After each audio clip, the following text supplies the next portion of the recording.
Perkenalkan, nama saya Sultan Alamjaran dengan NPM 2435100343.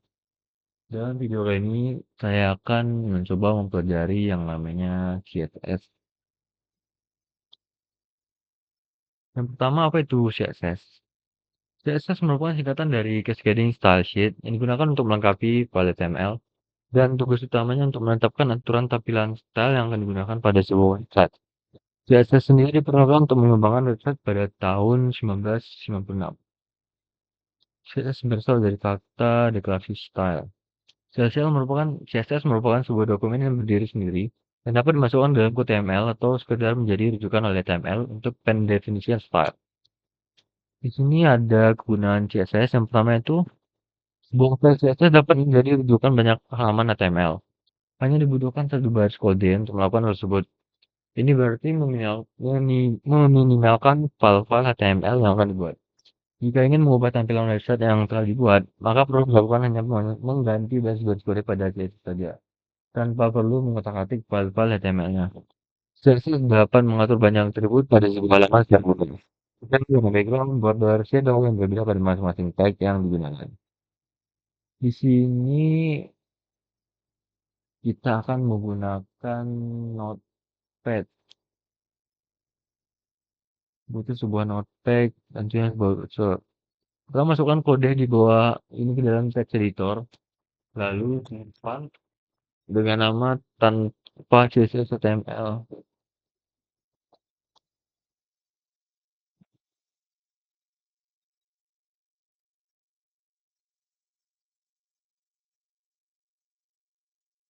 Wah, CSS.html. Habis itu yang kedua disuruh bikin pakai CSS. Itu Ctrl S pakai CSS.l. Lalu coba run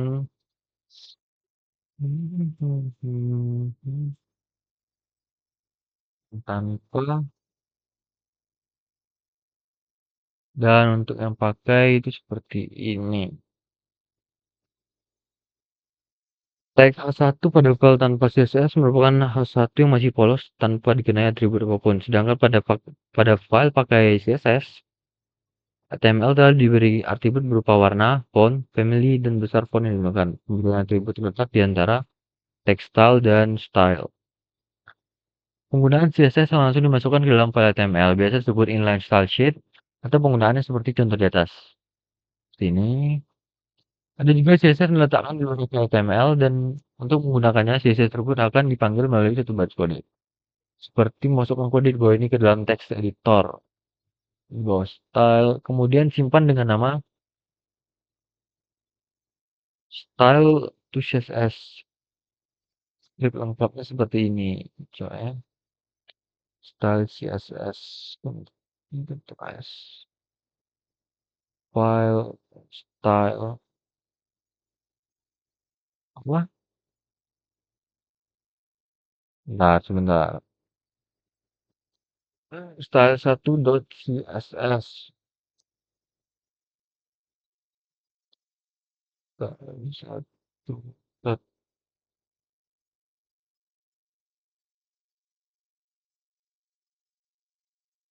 Oh, ini kah? Loh,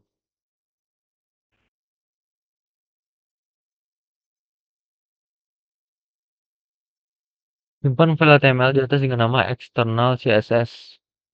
Oh,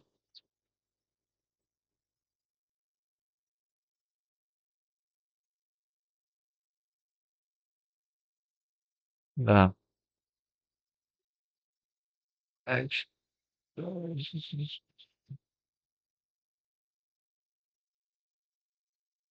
Coba ya. Nih. Oh, simpan file. Jika sudah memahami contoh atas, berarti kamu menangkap contoh yang sedikit lebih kompleks. Masukkan kode di bawah ini ke dalam text editor, lalu simpan dengan nama advanced style HTML.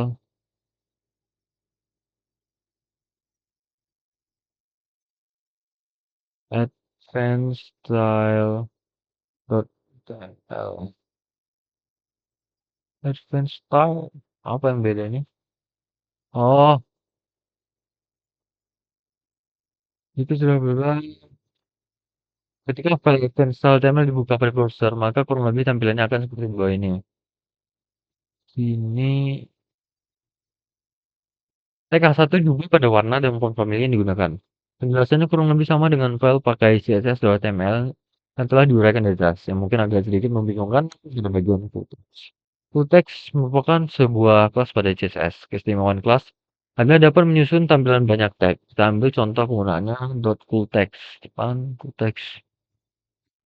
Dapat juga dengan tag b seperti di bawah ini. B kelas fulltext. Format penulisan kelas secara umum itu kelas atribut value, atribut value, atribut value. Pattern penulisan nama kelas adalah alphanumerik. Jadi boleh saja jika kita ingin menulis nama kelas dengan perpaduan angka dan huruf, misalnya big bold writing 99. Atribut sendiri merupakan berisi teks tersebut yang diganti pada penggunaan kelas, dapat berupa font, family, color, dan border, dan lain-lain. Selanjutnya palu yaitu berisi nilai perubahan yang diinginkan pada masing-masing atribut. Selanjutnya kita lanjut penulisan CSS pada website. Pemahaman mengenai penulisan script CSS sangat penting dalam proses pembuatan website yang profesional, nyaman dan sesuai dengan kaidah SEO pada search engine. Pada artikel sebelumnya, kita telah membahas konsep dasar CSS, atribut yang selalu di dalamnya. Penulisan CSS di website. Secara umum, penulisan CSS dapat dikategorikan sesuai dengan kebutuhannya masing-masing. Berikut adalah beberapa jenis. Yang pertama itu ada internal, inline, dan eksternal. Untuk internal CSS, itu penulisan script CSS ditulis dalam sebuah teks file dalam script HTML pada file yang sama. Format penulisannya style, selector, property value, dan style. Anda dapat menyesuaikan style CSS sesuai dengan selektor yang akan Anda gunakan. Selektor dapat berupa elemen tag HTML seperti H1, P, body, dan lain-lain. Dan juga dapat berupa atribut kelas pada elemen HTML. Di sini ada contoh. Kemudian kita lihat ditampilkan di browser. Bentar. Hmm.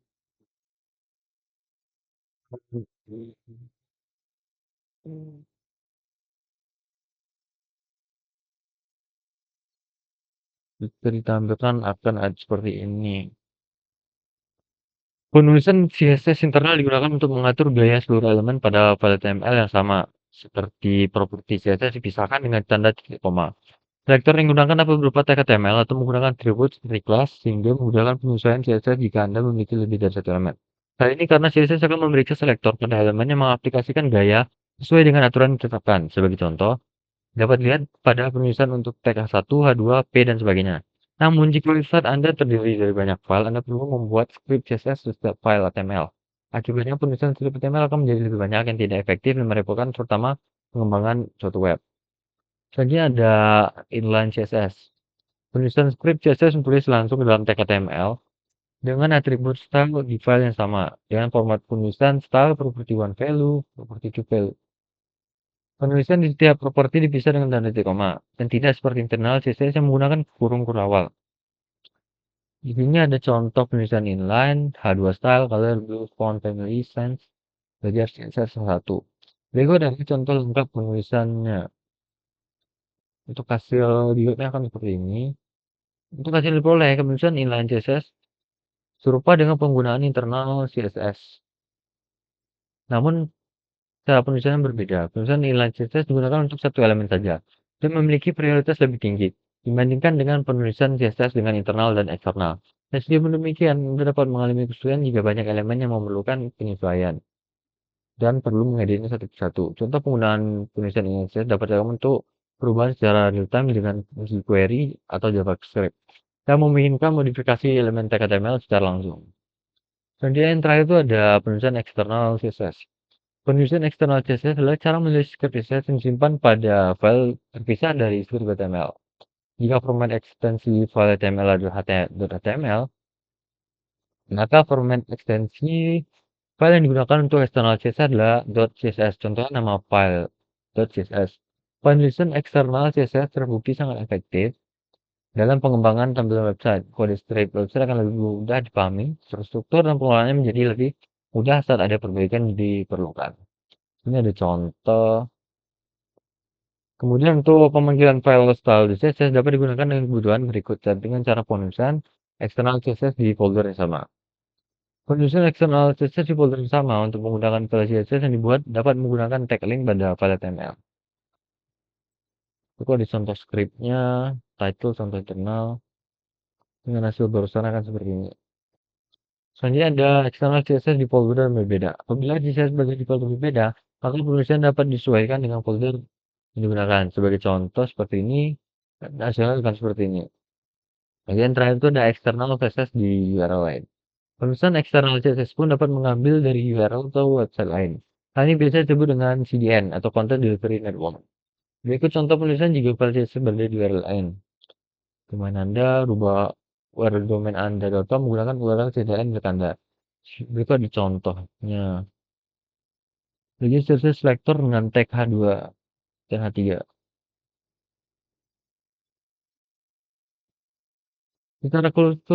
Secara keseluruhan, cara penulisan CSS dapat bervariasi tergantung pada kebutuhan proyek dan pengembangan website. Pilihan antara cara penulisan CSS di website akan tergantung pada proyek website, kebutuhan, fungsionalitas, dan preferensi pengembang website. Dalam banyak kasus, penulisan eksternal CSS dengan file terpisah adalah hal yang umum. Digunakan untuk menghasilkan kode CSS yang terorganisir, mudah dipelihara, dan dapat digunakan secara efisien dalam proyek pengembangan website. Selanjutnya kita masuk dalam bagian 3, mengenal sintaks dasar CSS. CSS adalah yang digunakan untuk mengatur tampilan atau gaya visual dari sebuah file HTML atau XML agar lebih menarik dan indah dilihat. Sintaks adalah aturan cara penulisan yang digunakan untuk menulis baris kode CSS. Aturan ini menentukan bagaimana instruksi gaya ditulis yang dipahami oleh browser. Sintaks dalam CSS memiliki struktur berikut: selektor, deklarasi, dan properti nilai. Berikut ada formatnya. H1 merupakan selektor, kurung berawal merupakan deklarasi yang ditandai dengan huruf berawal. Font family merupakan properti dan nilai atau value. Pertama itu ada selektor. Selektor digunakan untuk memilih elemen HTML yang akan kita beri style CSS. Elemen yang digunakan dapat berupa nama tag HTML, class, ID, dan atribut.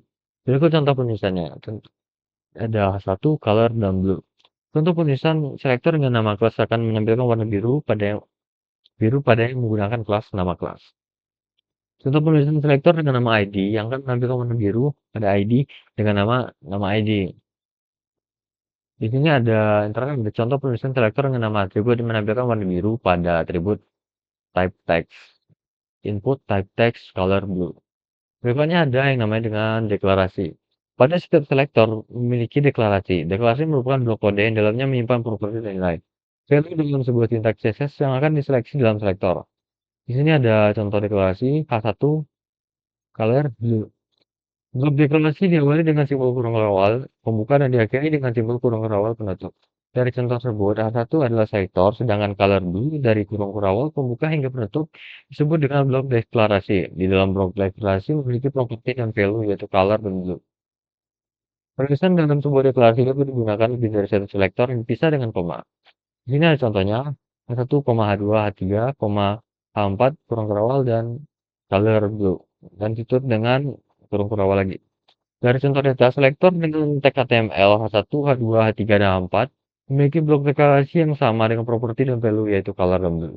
Sehingga ketika di testing akan menampilkan warna yang sama sesuai dengan blok pada deklarasi. Selanjutnya ada yang namanya properti dan nilai atau value. Properti merupakan bagian dari deklarasi yang memiliki nilai. Setiap properti kita dapat memberikan aturan terhadap blok deklarasi sesuai dengan selektor yang digunakan. Penulisan properti dan nilai diakhiri dengan simbol titik 5 dan habis tulis dengan blok deklarasi. Di sini ada contohnya, titik 2, tanda petik nilai, dan titik koma. Berikut ada contohnya, color, titik 2, blue, dan titik koma. Selanjutnya ada yang namanya komentar. Penulisan komentar pada sintaks CSS digunakan untuk menandakan dan memberikan informasi tambahan seperti deskripsi singkat dalam sebuah file CSS. Hal ini sangat berguna bagi developer atau pengembang aplikasi untuk menentukan bagian mana saja yang digunakan jika kode baris file proses sudah sangat banyak. Seperti ketika membangun tampilan website saat ini dan mengeditnya kembali di masa yang akan datang. Komentar tidak akan dieksekusi sehingga akan diabaikan oleh browser dan tidak akan ditampilkan pada tampilan website. Penulisan sintaks untuk komentar diawali dengan simbol garis miring titik, lalu diakhiri dengan titik garis miring, bintang garis miring. Sini contohnya, garis miring bintang memberikan warna pada heading dan diakhiri dengan bintang garis miring. Selain memberikan informasi tambahan, komentar juga dapat digunakan untuk menonaktifkan selektor yang terbukti di dalam blok deklarasi. Untuk penulisannya cukup memberikan simbol garis miring bintang dan diakhiri dengan simbol bintang garis miring. Jadi contoh penulisannya garis miring bintang H1, H2, H3, H4, dan H5. Dan diakhiri dengan bintang dan garis miring. Selanjutnya kita akan masuk ke dalam bagian 4, yaitu jenis-jenis selektor pada CSS. Selektor CSS merupakan salah satu sintaks pada dasar CSS yang berfungsi untuk mengatur elemen HTML. Tanpa selektor, CSS tidak akan berfungsi pada web HTML Anda.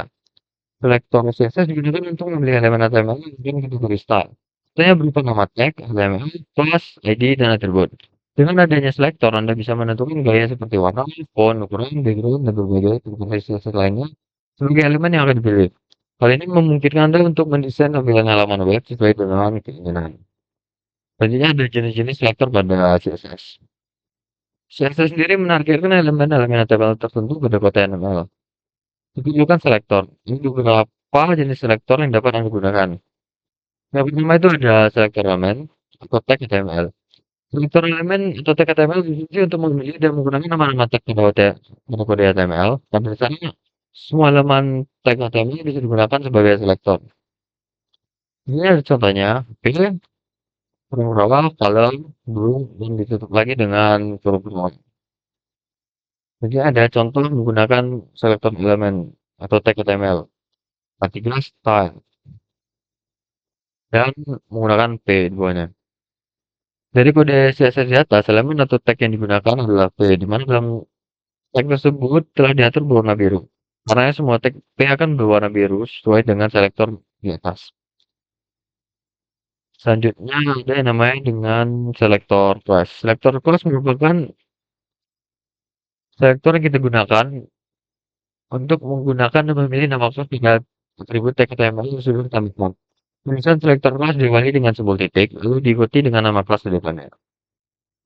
Dengan contoh titik paragraf, kurung awal, color, titik dua red, dan ditutup lagi dengan kurung awal. Dari kode di atas, maka semua kelas yang menggunakan paragraf akan memiliki warna merah. Jika di testing oleh browser, maka tampilannya bukan seperti berikut. Untuk ini adalah paragraf dengan tag P pada kode HTML bukan berwarna biru, dan ini adalah teks dengan tag P dan kelas paragraf pada kode HTML akan berubah warna menjadi warna merah. Selanjutnya ada yang namanya selector ID. Selector ID menggunakan memilih elemen HTML berdasarkan nama ID yang terdapat pada atribut tag HTML. Jenis selektor ini memiliki kesamaan dengan selektor kelas, namun dengan perbedaan utama bahwa selektor ID bersifat unik dan hanya dapat digunakan untuk satu elemen HTML saja. Kalau misalnya selektor ID diawali dengan simbol pagar yang diikuti dengan nama ID di depannya. Dengan contoh pagar teks paragraf, font size 18px, dan font family sans serif, dan ditutup dengan penurungan. Dan bawahnya ada contoh menggunakan selektor ID. Dengan tulisan pertama akan berubah warna biru dan tulisan kedua akan diwarnai dengan warna kuning. Berdasarkan kode di atas, tag HTML dengan ID text paragraph akan memiliki gaya yang ditentukan dalam kode CSS. Selektor ID memiliki prioritas lebih tinggi dibandingkan selektor kelas. Jika terdapat properti yang sama pada selektor ID dan selektor kelas, maka properti yang ditentukan pada selektor ID akan berubah. Berikut ada contohnya. Dan ada kode tag HTML. Pada kode CSS yang di atas, properti color dan background ini ditetapkan pada selektor kelas. Namun karena selektor ID memiliki properti yang sama dengan nilai yang lebih spesifik, maka yang akan dilakukan pada elemen ini akan adalah properti selektor ID. Dengan contoh seperti bawah ini. Selanjutnya ada yang namanya selektor atribut. Selektor atribut menggunakan memilih nama sesuai dengan nama atribut pada tag HTML.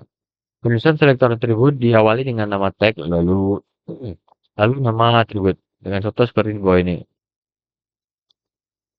Selanjutnya itu ada yang namanya selektor universal. Selektor universal digunakan untuk memilih semua elemen dalam tag HTML. Biasanya selektor universal digunakan untuk mereset style yang sudah dilakukan sebelumnya. Nah, ini mengakibatkan tampilan tidak sesuai dengan tampilan lama. Dengan contoh dengan background hitam seperti ini. Dan yang selanjutnya itu ada selektor pseudo class. Penggunaan selektor CSS digunakan untuk menargetkan elemen HTML berdasarkan keadaan atau perilaku elemen tersebut. Contohnya selektor pseudo class dapat digunakan untuk menargetkan elemen saat diklik. Saat kursor terus melayang di atasnya, maka elemen dalam fokus akan masih banyak lagi. Contohnya seperti ini. Selanjutnya ada yang namanya selektor pseudo element. Selektor pseudo element digunakan untuk memilih bagian spesifik seperti baris pertama pada baris, daftar pertama pada list, kuning pertama pada teks dan menambahkan teks pada ini tertentu. Dengan contoh penggunaannya seperti ini, dan hasilnya akan seperti ini. Lalu yang terakhir itu ada selektor grup. Selektor grup memungkinkan untuk menggunakan lebih dari satu elemen tertentu dan menggunakan style CSS yang sama. Untuk penulisan kodenya dipisahkan dengan koma. Seperti H2, H3, P, buka buka kurung kurungan, font size 28 px dan tutup dengan kurung kurungan. Dengan hasil akan seperti ini.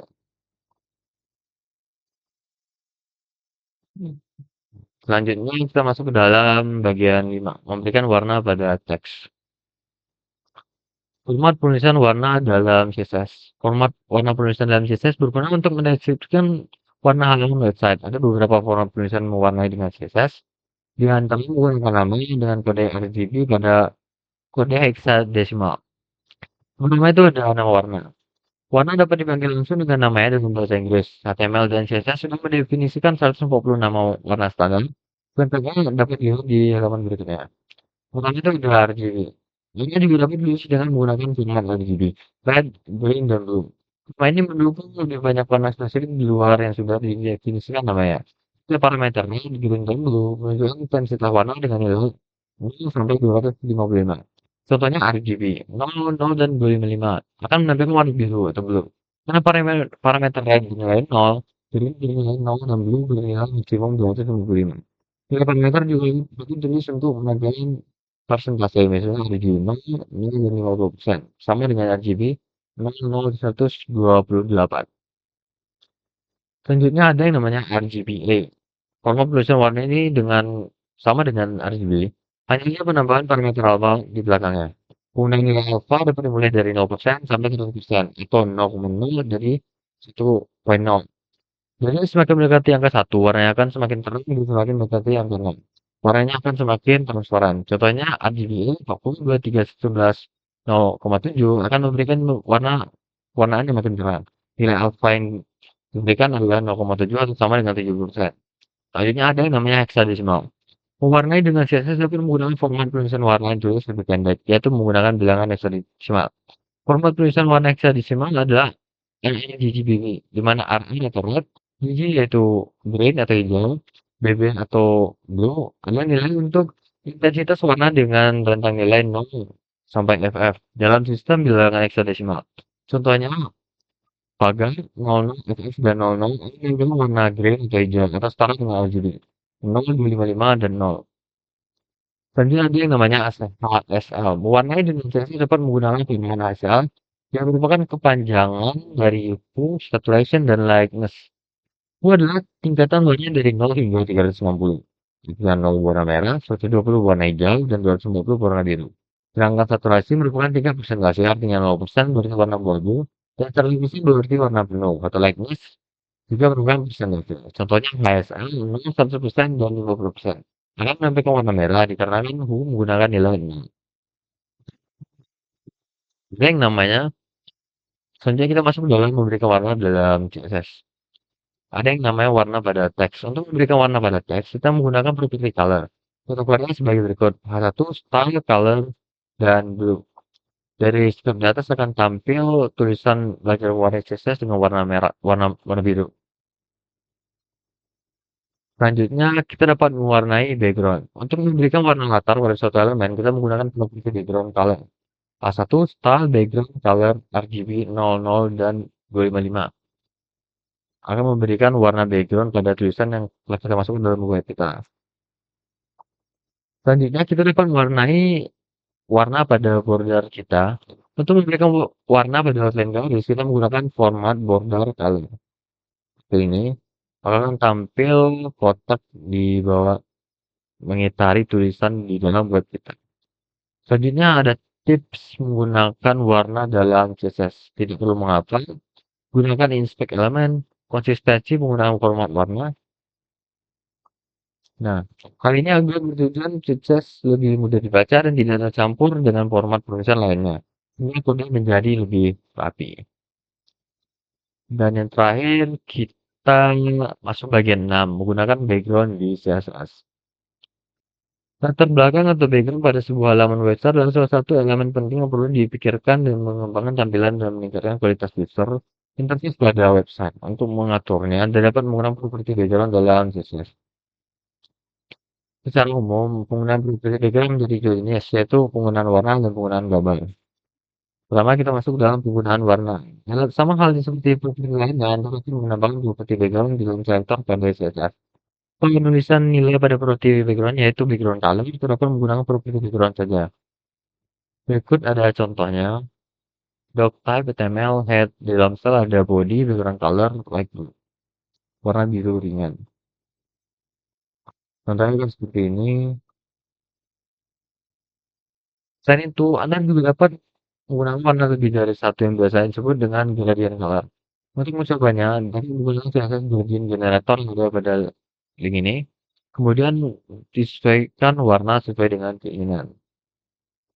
Selanjutnya kita masuk ke dalam background CSS menggunakan gambar. Penggunaan properti background dapat menampakkan nilai atau value dari gambar yang didapat berupa URL tepat dari gambar tersebut. Properti yang digunakan yaitu background image atau dapat menggunakan properti background saja. Secara umum, penggunaan ganti mendukung untuk menampilkan gambar yaitu JPG, PNG, SVG, GIF, PNG, dan lain-lain. Sebagai contoh gambar yang digunakan kan seperti ini. Lalu kita tinggal simpan gambar tersebut dengan folder dengan nama file HTML. Selanjutnya untuk penulisan kode CSS akan seperti ini. Pokoknya properti background repeat dari hasil sebelumnya secara default gambar background akan mengalami perulangan atau repeat. Nanti dapat mengubahnya agar tidak melakukan perulangan dengan contoh seperti ini. Di dalam tadi kita masukkan background image, URL, pindah hosting PNG. Dan di bawahnya kita tambah dengan background repeat, no repeat. Selanjutnya kita akan menggunakan properti background position.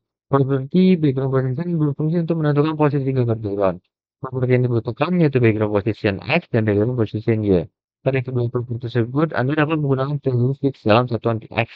Selain itu, Anda juga dapat menggunakan nilai atau value seperti right, left, top, down, atau center untuk menentukan posisi gambar. Ini adalah contoh pengurusan kodenya.